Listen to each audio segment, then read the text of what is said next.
शिवरात्रि के दिन शंकर भगवान पर बेर समर्पित कर कर यदि उस बेर को खाया जाता है तो दमे जैसी बीमारी भी ठीक हो जाती है, श्वास से जुड़ी हुई तकलीफें भी ठीक हो जाती है।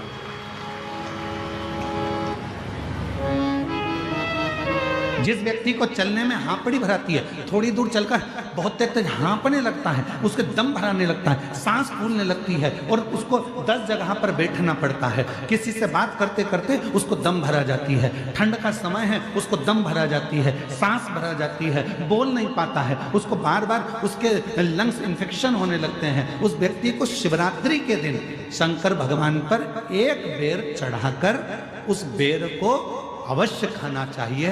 तो वो फेफड़े की बीमारी हो, लंग्स की बीमारी हो, चाहे कैसा भी हमारा दमा भरा ना हो, वो ठीक हो जाता है। एक बेर जो मेरे भगवान राम जी को शबरी ने दिया वो बेर साधारण नहीं था, जो माँ पार्वती जी ने शंकर जी को समर्पित किया वो बेर साधारण नहीं था, जो माँ सती जब भगवान शंकर के साथ में कुंभज ऋषि के आश्रम में कथा श्रवण करने के लिए गई और बाबा कुंभज बाबा के आंगन में से एक बेर उनकी आज्ञा से तोड़कर शिव को समर्पित करती हैं और शंकर भगवान को श्री राम जी का दर्शन हो जाता है, वो बेर साधारण नहीं था, वो बेर सहजता का, वो बेर साधारण नहीं है। जिस बेर के पौधे के नीचे तुलसी बाबा को श्री हनुमान जी महाराज के साक्षीकरण हो जाता है,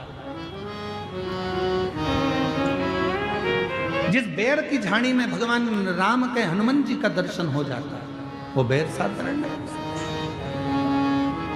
और शबरी के झूठे बेर भी खाते रहा करो, दर्शन दर्शन दिया करो।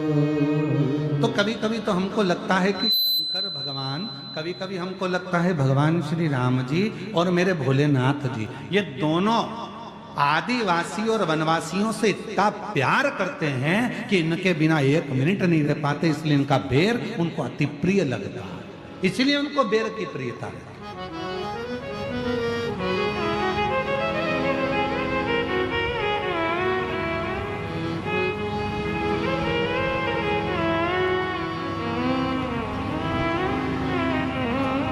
कोई भोलेनाथ जी को बूढ़ा देव कहता है, कोई कुछ कहता है, कोई कुछ कहता है, कोई भैरम देव कहता है, कोई ये देव कहता है। शिव का वही स्वरूप, आप किस स्वरूप में पूछ रहे हैं, आप किस स्वरूप में मान रहे हो, ये आपके ऊपर निर्भर करता है। जगत जननी मां अम्बा जगदम्बा एक बार भगवान शंकर जी के साथ में भ्रमण करती हुई महाकाल वन में पहुंच गई।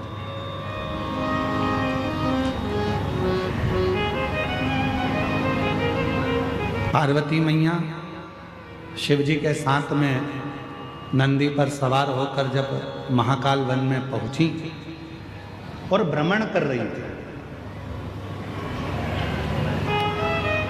भ्रमण करते करते मां पार्वती जी का साड़ी का थोड़ा सा भाग बेर की झाड़ी में उलझ गया।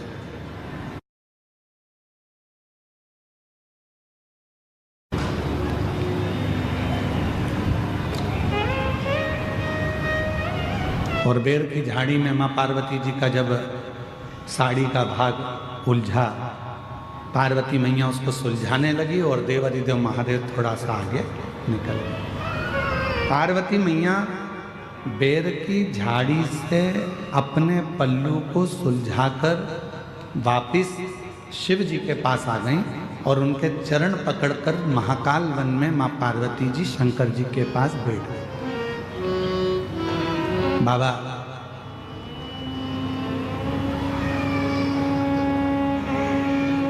ये बेर की झाड़ी इतनी उलझी हुई है, ये बेर की झाड़ी इतनी उलझन उत्पन्न करती है, इतनी उलझी हुई है, इसमें इतने कांटे लगे हुए हैं, इतनी उलझन बनी हुई है, और फिर भी आपको बेर इतना प्रिय क्यों है?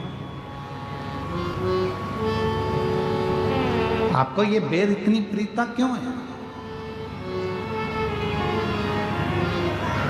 आपको इस बेर की इतनी प्रियता क्यों? जब ये बेर की झाड़ी इतनी उलझी हुई है, इसमें कांटे इतने लगे हुए हैं, ये उलझन उत्पन्न करती है, इतनी उलझी हुई है तो भी आपको बेर से इतना प्रेम क्यों है? शंकर भगवान ने उत्तर दिया, पार्वती, संसार जैसे बेर की झाड़ी उलझी हुई है वैसे ही ये पूरा संसार सागर उलझा हुआ है, पर उस उलझे हुए संसार सागर में भी जैसे बेर पूरी झाड़ियों में उलझा रहता है, पर बेर उस झाड़ी में अपने आप को संभाल कर रखता है और वो बेर एक दिन मेरे पास पहुंच जाता है। उसी तरह जिसने पूरे संसार में भ्रमण कर कर भी, संसार के लोगों के साथ रहने के बाद भी, संसार के जीवों में उलझने के बाद भी जो अपनी आत्मा को परमात्मा में लगा कर रखता है, शिव कहते हैं वो बेर की तरह मुझे स्वीकार होता चला जाता है।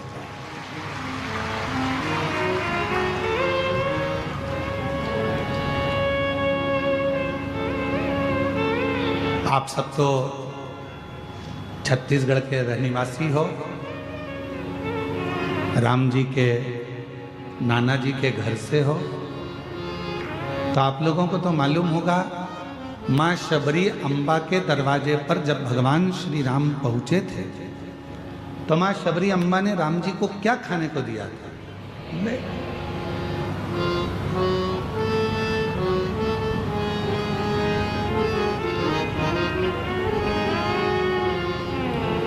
और भक्तों के घर भी सांवरे आते रहा करो, दर्शन के नैन बावरे दर्शन दिया करो। कहते हैं प्रेम से प्रभु छिलके भी खा गए, कहते प्रेम से प्रभु छिलके भी खा गए।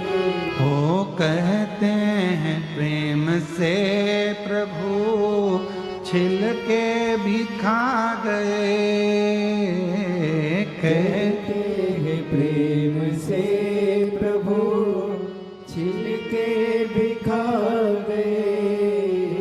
ओ कहते हैं प्रेम से प्रभु छिलके भी खा गए, शबरी के झूठे बेर भी खाते रहा करो, शबरी के झूठे बेर भी खाते रहा करो। दर्शन के नैन बावरे दर्शन दिया करो, दर्शन के नैन बावरे दर्शन दिया करो। भक्तों के घर भी सांवरे आते रहा करो, शबरी के झूठे बेर भी खाते रहा करो। शबरी, लक्ष्मण जी पूछ रहे हैं भगवान श्री राम जी से, क्या वन में आम नहीं थे? क्या वन में केले नहीं थे? क्या वन में पपीता नहीं था? क्या वन में फल नहीं थे? क्या वन में अमरूद नहीं थे? क्या वन में कोई दूसरा फल नहीं था? शबरी ने तुमको झूठा बेर क्यों दिया?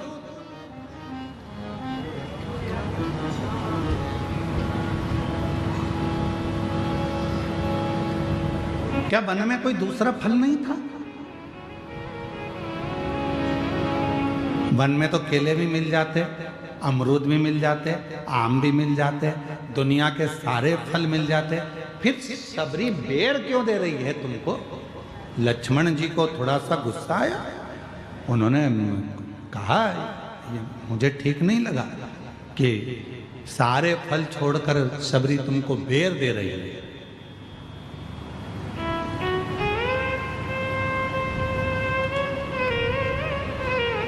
राम जी ने कहा, लक्ष्मण तुम कभी नहीं समझ पाओगे, ये बेर शिव की बूटी है, औषधि है।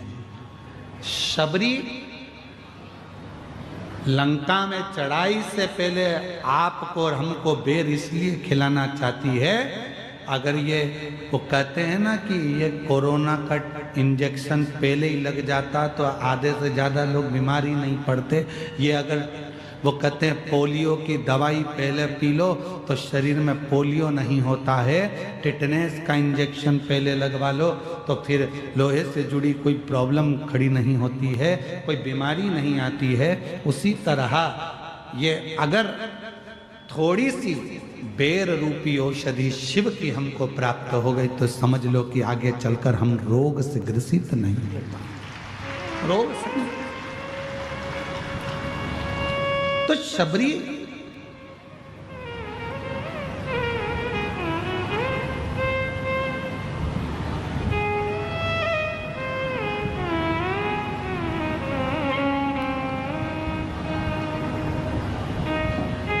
आप सबको मालूम होगा लक्ष्मण जी को राम जी ने बेर दिया था शबरी का झूठा वाला, और राम जी ने लक्ष्मण जी को दिया तो लक्ष्मण जी ने खाया था क्या करा? फेंक दिया। फिर लक्ष्मण जी को बाद में खाना पड़ा। कब? जब लक्ष्मण जी मूर्छा खाकर गिर गए, संजीवनी लेने हनुमान जी गए। लोग कह रहे थे वो संजीवनी लेने गए हैं, पर राम जी मुस्कुरा रहे थे कि संजीवनी नहीं है, जो सबरी ने बेर दिया था वो तूने खाया नहीं था, फेंक दिया था, वो पर्वत पर जाकर गिर गया था। उस पर्वत पर बेर का जो पौधा लगा था, उस पौधे की पत्ती का रस तुझे निचोड़ कर दिया गया, तब जाकर तू उठ कर बैठा। तब नहीं खाया, अब खा।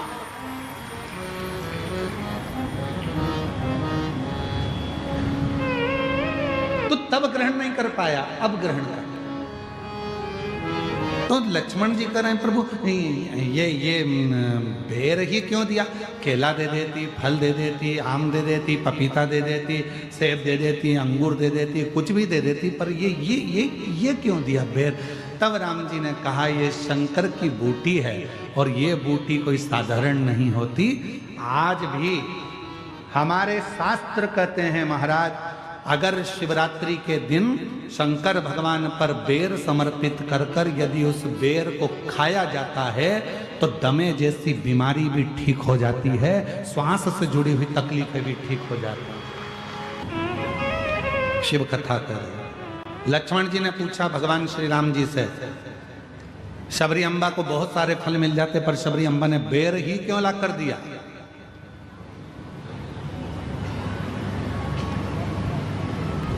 बेर ही क्यों ला कर दिया?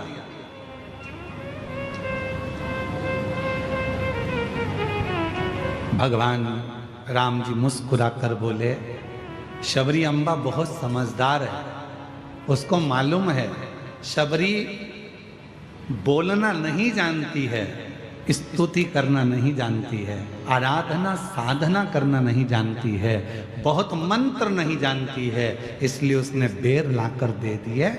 और बेर भी झूठे कर दिए हैं कि मैं नहीं बोल सकती अपने मुख से मेरे दिल की बात, ये बेर बोलेंगे आपसे, क्योंकि बेर बताता है कि जैसे मैं झाड़ियों में रहा, मैं उलझनों में पड़ा रहा, आखिरी में आपने मुझे स्वीकार कर लिया।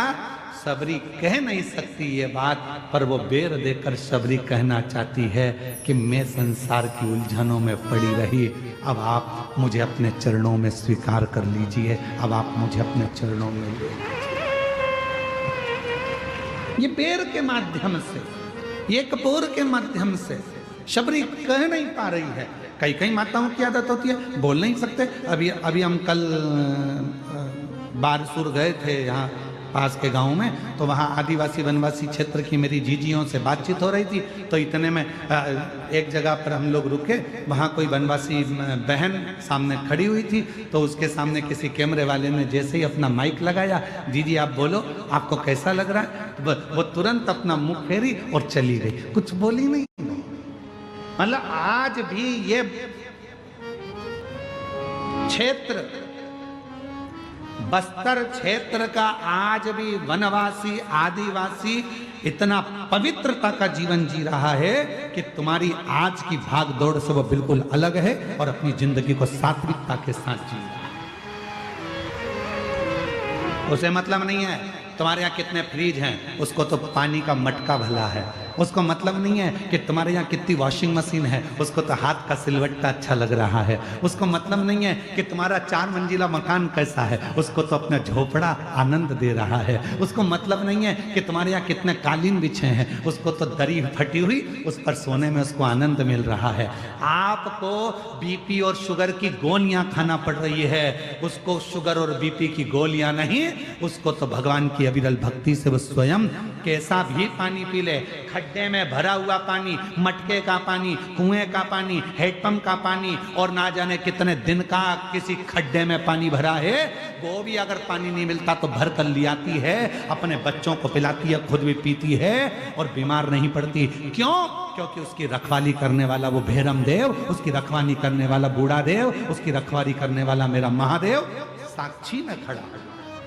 उसको जरूरत नहीं है तुम्हें देखना पड़ता आरओ का पानी है कि नहीं, बिस्लेरी का पानी है कि नहीं, बॉटल कैसी है, बॉटल कैसी है, बच्चा छोटा है उनको ना पानी दे दो, बच्चा ऐसा है, बच्चे की माँ का जापा हुआ है उसका ध्यान रखना, ठंडे पानी में हाथ मत डालना, ये मत करना। उसके घर में कोई करने वाला नहीं है तो भी बच्चे को जन्म देकर दूसरे दिन उठकर अपने काम में लग जाती है, एक गुड़ की खोड़ी लेकर खा लेती है। तुम्हारे जैसा लड्डू बनाकर नहीं खाती जाते का। 1 महीने तक लड्डू नहीं सूती, नहीं खाती, एक गुड़ की खोड़ी ली, इतना सा नारियल का खोपरा मां दंतेश्वरी की कृपा से लिया, खाया और अपने बच्चे को बड़ा करने लगती है और छोड़ दिया रोड पर, बच्चे को सुला दिया। तुम्हारे बच्चे को जरा सा सुला दो, अरे मम्मी धूल लग जाएगी, अरे मम्मी एलर्जी हो जाएगी, और उसकी औलाद दिन भर आनंद से मिट्टी में पड़ी हुई है, खेल रही है, और तुम्हारी औलाद पिंजरे में रह रहकर पिंजरे की हो गई और उसकी औलाद शेर होकर आज भी जंगल में भ्रमण कर रही है। ये वनवासी होते हैं, ये आदिवासी होते हैं। सीखो, अरे ओ दंतेवाड़ा वालों सीखो।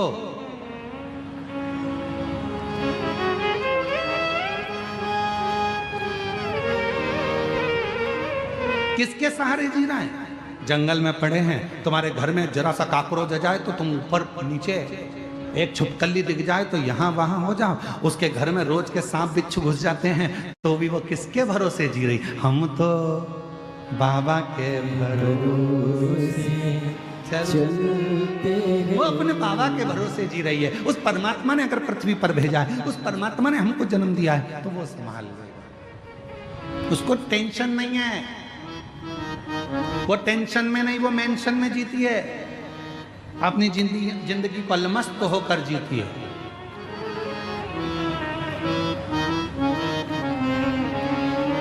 सास कह दे तुमको बेटा 1 गिलास पानी ला दे तो तुम्हें चक्कर आ जाते हैं, और वो अपने सिर पे लकड़ी का गट्ठा रखकर बच्चे को साइड में रखकर पूरा बोझा ढोती हुई बढ़ती चली जाती है। पूरा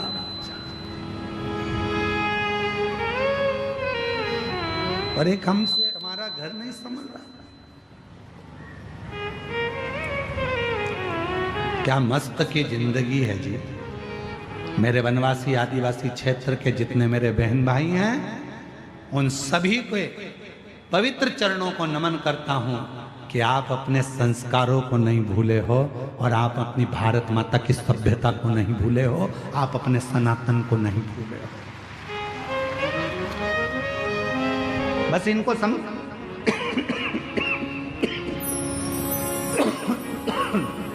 इनको समझाने वाला चाहिए, केवल समझाने वाला।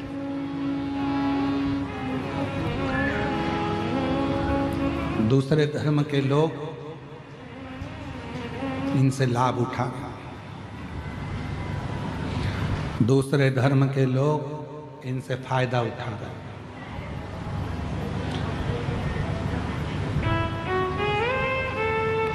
क्यों उठा रहे हैं? उसमें गलती किसी दूसरे की नहीं है, गलती अपनी है। हमने आपने इनको दूर कर दिया था, बहुत दूर।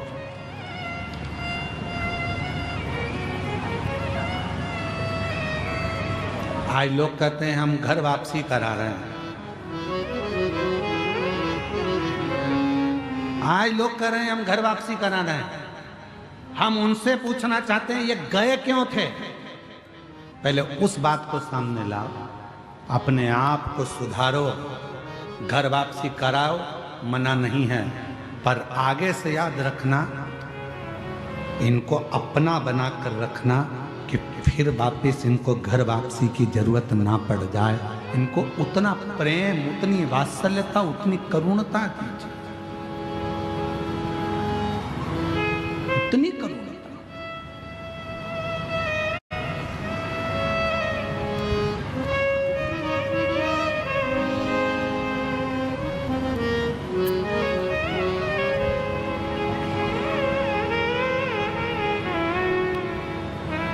महाराज, संभालना आपको और हमको है। मेरे राम जी कह रहे हैं कि शबरी कह नहीं सकती। होता है आदिवासी वनवासी क्षेत्र में, मेरी जीजियाँ, मेरे जीजा, मेरी बेटियाँ, बेटे, मेरी माताएं बोल नहीं पाती, अपनी पूरी बात नहीं कर पाती। सुदामा जी ने भगवान कृष्ण से कहा था क्या कि मेरे घर में कुछ भी नहीं है प्रभु, खाने के भी लाले पड़े हैं, मेरे बच्चे भूखे हैं प्रभु, मेरे घर की दशा ठीक नहीं है प्रभु। कहा था सुदामा जी ने?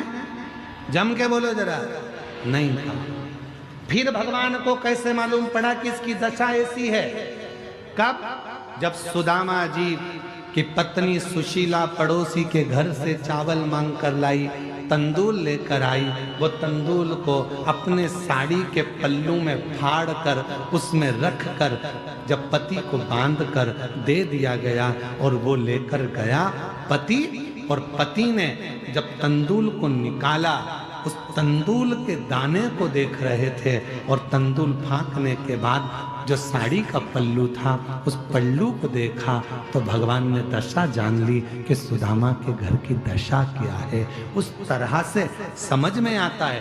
एक बेलपत्र जब हम शिव को देते हैं, बाबा हमारे घर की दशा जान जाता है, हमारे मन का भाव पहचान जाता है, और बाबा हमारी झोली भर देना चालू कर देता है। दशा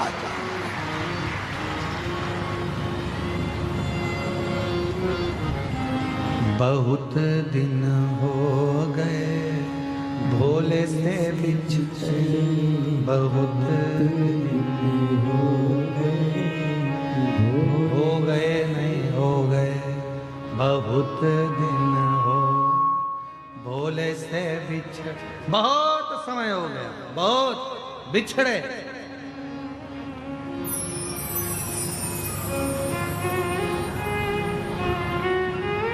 भोले से बिछड़े, शंभू से बिछड़े,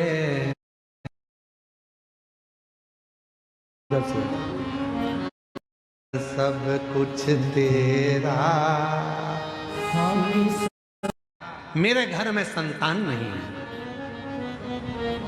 नारी बोरी मेरे घर औलाद नहीं। गुरु मच्छेंद्र नाथ ने कहा कि अभी तो मैं कुछ देर पहले ही बाबा भोलेनाथ को भस्म चढ़ा के आया हूं। भभूति मेरे पास रखी है, भस्म ले, ये भभूति लेकर जा, ये भस्म लेकर जा। पति और पत्नी दोनों ग्रहण कर लेना, गर्भ ठहर जाएगा, संतान हो जाएगी। अब पत्नी भभूति लेकर गई तो पति को दिया, तो पति ने कहा ऐसे ना जाने कितने बाबा आते हैं और कितनी कितनी ज्ञान की बातें कहते हैं, क्या ऐसा हो सकता है? कई लोगों के मन में ये बहुत सारा भाव होता है। कथा पंडाल में बैठ के सुनेंगे तो क्या मुराद पूरी हो सकती है? शिव जी को एक लोटा जल चढ़ाएंगे तो क्या हमारी समस्या का हल हो सकता है? एक बेलपत्र शंकर को चढ़ाएंगे तो हमारा दुख मिट सकता है? क्या हम भगवान शंकर के मंदिर में झाड़ू पोछा करेंगे तो क्या हमारी तकलीफ मिट सकती है? क्या हम शिव पुराण कथा सुनने के वहां की मिट्टी को अगर शरीर पर लगाएंगे तो क्या हमारा दुख मिट सकता है, तकलीफ मिट सकती है? भाई, अगर विश्वास है तो भोलेनाथ भी है, और विश्वास नहीं, मानो तो मैं गंगा मां हूं और ना मानो तो बहता पानी। आप क्यों? हर महीने शिवरात्रि आती है, प्रत्येक महीने में शिवरात्रि आती है। किसी भी शिवरात्रि पर जब आप बहुत दुख, बहुत तकलीफ, बहुत कष्ट है, 8 बेलपत्री लो, बेलपत्री का, अष्ट बेलपत्री का कमल दल बना लो। अष्ट बेलपत्री जब कमल दल बन जाएगा, हल्दी का चावल का दाना लो और एक दाना हल्दी के चावल का बीच में रखकर चंद्रमौलेश्वर महादेव का नाम का स्मरण करो। चंद्रमौलेश्वर किसी भी शिवरात्रि पर, हर महीने शिवरात्रि आती है, प्रत्येक महीने में शिवरात्रि आती है। किसी भी शिवरात्रि पर जब तुम चंद्रमौलेश्वर महादेव का नाम लेकर बेलपत्री को, शंकर जी का जो 5वां मुख है आकाश की ओर, उसके ऊपर अर्थात शिवलिंग के ऊपर उस कमल दल को पीले चावल के साथ जब समर्पित करते हो और अपनी हथेली का भाग उस पर रखकर चंद्रमौलेश्वर महादेव का नाम लेकर अपने दिल की कामना करते हो, वो दुख 15 दिन के अंदर समाप्त होना प्रारंभ हो जाता है, उसकी तकलीफ मिटना प्रारंभ। कोई पैसे खाकर चले गया, चले गए। कोई जमीन पर कब्जा कर लिया, कर लिया। कोई रोग आ गया शरीर में, आ गया। घबराना नहीं है, हिम्मत नहीं हारना। कभी मौका मिल जाए तो बेलपत्री का कमल बनाओ, 8 बेलपत्री लो और जरा देखिए, एलईडी पर भी आप लोग देख सकते हैं, टीवी पर भी देख सकते हैं। बेलपत्री का, अष्ट बेलपत्री का कमल दल बनाओ। कमल दल का मतलब है बेलपत्री की सारी डंडियां बीच में हो, पत्तियां चारों तरफ फैली हुई। दुख आ गया, कोई पैसा खाकर चले गया, कोई टेंशन जिंदगी में आ गया, कोई बीमारी आ गई है, कोई रोग आ गया है, कोई तकलीफ आकर खड़ी हो गई है, उसका कोई हल ही नहीं निकल रहा, पूरा घर टेंशन में पड़ा हुआ है, कोई रास्ता ही नजर नहीं आ रहा। 8 बेलपत्री चारों तरफ से उसको घुमाकर कमल दल बना, बीच में एक चावल का दाना, उसको हल्दी में थोड़ा सा रंग कर बीच में रखो और उस चावल के दाने के साथ में बेलपत्री को लेकर अपने मन की कामना कर कर चंद्रमौलेश्वर, कौन से महादेव? चंद्रमौलेश्वर महादेव के नाम से यदि वही बेलपत्र, शिव जी के 5 मुख हैं। आप लोग आरती में गाते हो, गुनगुनाओ जरा। एकानंद चतुरानंद पंचानंद भोले पंचानन राजे। एक मुख भगवान नारायण, 4 मुख ब्रह्मा, 5 मुख शिव। फिर से बोलिए, एकानंद चतुरानंद पंचानन राजे। भगवान शिव के 5 मुख हैं। जिस शिवलिंग पर तुम जल चढ़ाने के लिए जाते हो, महाराज बेबी है, बेबी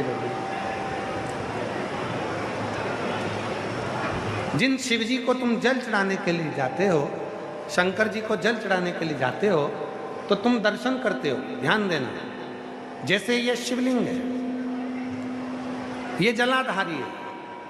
शंकर भगवान के शिवलिंग के 5 मुख, तुम जहां बैठे हो, पूरब, पश्चिम, उत्तर, दक्षिण, शंकर जी के 4 मुख यहाँ हैं। और शंकर जी का 5वां मुख जो शिवलिंग का सबसे ऊपर का भाग होता है, जहाँ तुम जल चढ़ाते हो, शंकर जी का 5वां मुख आकाश की ओर देखते हुए, पंचम मुख शंकर जी का ऊपर की ओर होता है, ऊपर की ओर। अब कई लोग कहते हैं गुरुजी शिव जी को जल कहाँ बैठकर चढ़ाएं? तो शिव पुराण कहती है तुम्हारी मर्जी पड़े वहाँ बैठकर चढ़ाओ, बस जहाँ से जल बहता है उधर से छोड़ दो। बाकी के शंकर जी का जल तुम जहाँ चढ़ाओगे, अगर यहाँ बैठकर चढ़ाए तो भी स्वीकार किया, यहाँ बैठकर चढ़ाए तो भी स्वीकार किया, यहाँ बैठकर चढ़ाए तो भी स्वीकार किया। खड़े होकर शंकर जी को जल चढ़ाया, आकाश की ओर मुख था शंकर जी का, उसने भी स्वीकार किया। एकानन पंचानन भोले और हंसासन सन गरुड़ासन वृषवाहन ओम हर हर हर। प्रत्येक शिवरात्रि, हर महीने की शिवरात्रि, हाँ, प्रत्येक मासिक शिवरात्रि को विदर्भ राज काशी के लिए निकल जाते थे। अपनी टोली तैयार करी, संत साधु गुरुजन तपस्वी जन सबको साथ लिया, भगवान का गुणगान करते हुए नमः शिवाय ओम नमः शिवाय जपते जपते जपते जपते चल दिए, चले।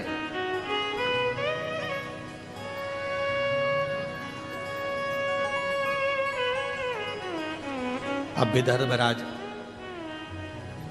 जब काशी के लिए चले और चलते चलते विदर्भराज का पड़ाव बीच मार्ग में रुका।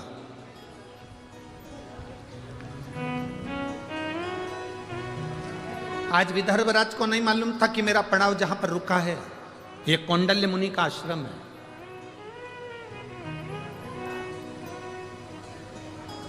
ये विदर्भराज को नहीं मालूम है कि आज मेरा पड़ाव जहां पर रुका है ये कौंडल्य मुनि का आश्रम है। कभी कभी तुम अगर अमरावती से बैतूल जा रहे हो, अमरावती से मंगरूल पीर जा रहे हो, अमरावती से वाशिम जा रहे हो, कभी तुम जाते जाते कहीं रुक गए होगे, तुमने एक होटल देखी होगी और तुमने उस होटल पर भोजन करा होगा तो मालूम पड़ा कि यहाँ पर सब 500 रुपये का बहुत जोरदार भोजन मिलता है। पर तुमने अभी तक ऐसी होटल नहीं देखी होगी कि बीच में कोई ऐसी होटल मिली हो जहाँ 100 रुपये में भी बहुत अच्छा भोजन मिलता है। कभी अचानक वहाँ पहुँच जाते हैं और 100 रुपये में भी भोजन मिल जाता है तो बड़े खुश होते हैं। अपन तो हमेशा 500 का खाते थे, 100 का मिल गया, कितनी अच्छी बात, कितना जोरदार भोजन। बताओ, अपने तो ये होटल दिखी नहीं थी, कितनी खुशी हो जाती है, कितना आनंद हो जाता है। अब विदर्भराज जाते जाते कौंडल्य मुनि के आश्रम में पहुंच गए। उनको नहीं मालूम कि यहाँ कौंडल्य मुनि का आश्रम,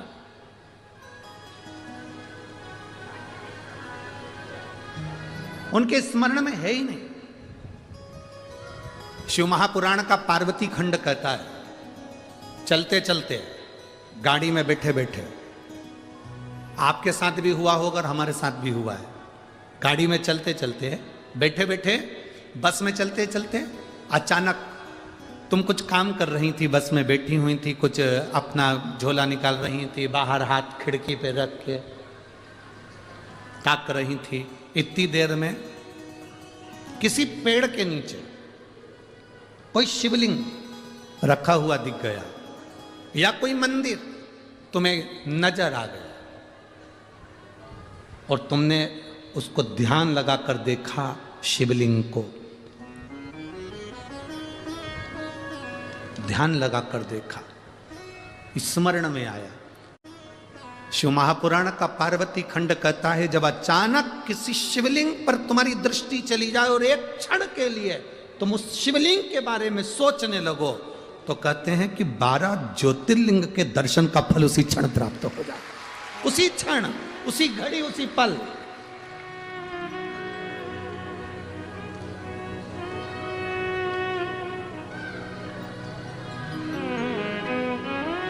शिव का दर्शन, शिव महापुराण की कथा, शंकर भगवान का भक्त का दर्शन, शिवालय का दर्शन, ये शंकर की अनुमति बिना नहीं हो सकता। जन्म, मरण और परण, समझते हो ना 3 चीज। जन्म मतलब डॉक्टर ने कह दिया 14 तारीख को बहू की डिलीवरी होगी, मालूम पड़े 15 दिन और निकल गए या फिर 8 दिन पहले ही हो गई, क्योंकि उसने जन्म देने वाला वो है। मरण, डॉक्टर ने कह दिया इसकी अंतिम सांसें चल रही है, इसको घर ले जाओ। मालूम पड़े 2 4 6 महीने तो ये निकाल दिए। आप में से कई बुजुर्ग माताएं बैठी है जो 2 4 बार तो इनकी बहुओं ने नीचे गोबर लीप के सुला दिया, फिर भी नहीं निपटी, फिर भी वैसी की वैसी है।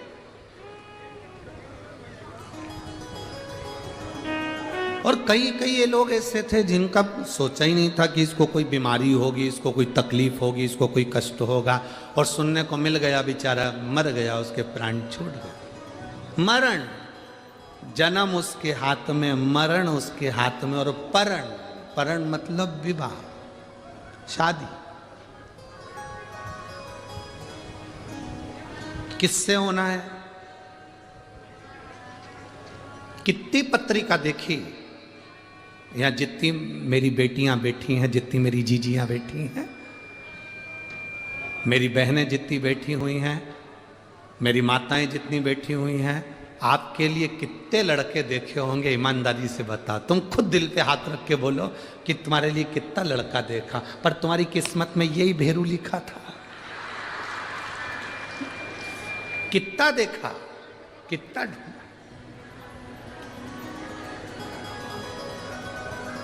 बोलो री जी हो, उधर वाली सही है कि गलत है? सही है ना? कितने ढूंढे, किसी से पत्रिका नहीं मिली, किसी से नाम नहीं मिला, किसी का संबंध पसंद नहीं आया, किसी की नाक टेढ़ी थी, किसी की आंख बेंगी थी, कोई अटका था, नाम पूछो तो अटक जाता था, पूछा नाम क्या तो के फूल चल। 2 घंटे में फू निकला, आधे घंटे में चंद निकला।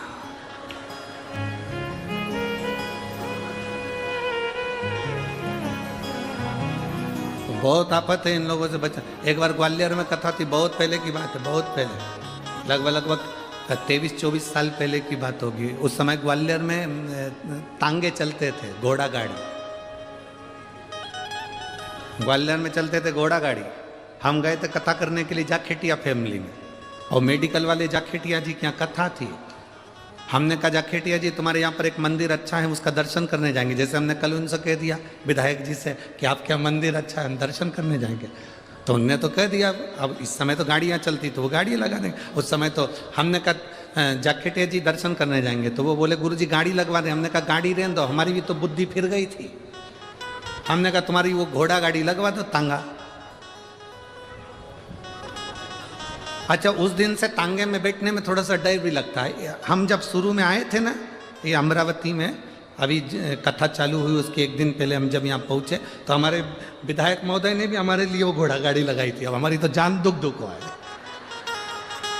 अब हमारी जान दुख है, क्योंकि वो कहते ना कि दूध से जला हुआ व्यक्ति छाछ भी फूंक के पीता है। अब ग्वालियर में हमने कहा जाखेटिया जी तुम एक काम करो, घोड़ा गाड़ी लगाओ। अब उन्होंने घोड़ा गाड़ी लगा दी। उनका एक नौकर था, उसको मालूम था वो मंदिर कहाँ है, उसको आगे बिठा दिया, हम सब पीछे बैठ गए। अब हम पीछे भी सीट थी, आगे भी थी, वो इधर नौकर बैठा, इधर हम बैठे, गाड़ा तांगा चलाने वाला चलाता। पीछे सारे लड़के, आशीष और ब्राह्मण और सब पीछे बढ़ गए, और घोड़ा वाला चलाते जाए। और वो जो साथ में बैठा था वो उनका जाखेटिया जी का सेवादार, मेडिकल संभालने वाला, ओके तांगा इधर मोड़ दे, ओके वो इधर मोड़ दे। अब यहाँ तांगा और वो झंडा लगाए ना बीच में, वहाँ खड्डा। अब हमको नहीं मालूम था कि ये जो हमारे को मंदिर लेके जा रही है ये अटक जाता है, हमको नहीं मालूम था। वो यहीं से चालू हो गया,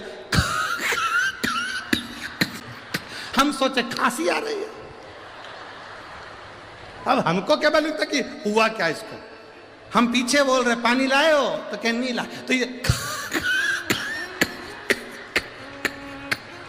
आखिरी में वो तांगा खड्डे में गिर गया। जो खड्डे में गिरा तो मां इसके मुंह से निकला डा, ये इधर हम उधर। मोहल्ले के लोगों ने उठाया, पट्टा पट्टी बनवाया।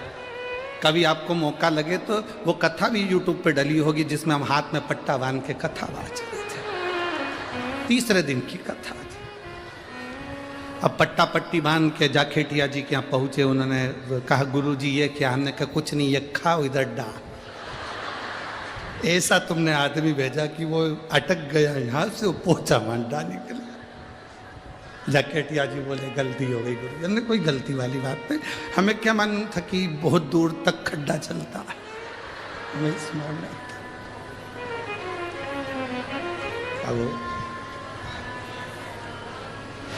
अभी हमारे विधायक जी ने हमको वो घोड़ा गाड़ी पे बिठाया। हमने सबसे पहले जोशी जी से पूछा, बलगांव वाले से, आगे जो गाड़ी चला रहा है उसका पूरा नाम पूछ के आओ। और जोशी जी ने उससे उसका नाम पूछा, फिर हमको आके बताया उसका नाम यह है। हमने कहा पूरा बोल रहा है? पूरा बोल रहा है। हमने चला अब बड़ा उसको। अरे भाई शिव शिव है। जब चलती हुई गाड़ी में कहीं शिवालय का दर्शन हो जाए तो समझना कि तुम्हारी किस्मत बड़ी प्रबल है, आज तुम्हें बाबा भोलेनाथ का दर्शन हो गया। जिंदगी में एक गलती कभी मत करो। जो शंकर को मानने वाले हैं, शिव महापुराण की कथा सुनने वाले हैं, शंकर के मंदिर में एक लोटा जल चढ़ाने वाले हैं, वो जिंदगी में एक गलती कभी मत करना। अपने 33 कोटि देवताओं को प्रणाम करो, नमन करो, पर जिंदगी में किसी दूसरे की धर्म की कोई स्थान हो, मां अपना माथा कभी मत झुकाओ। अपना सिर को सिर बना कर रखो, नरियल मत बनाओ कि हर कहीं फोड़ दिया।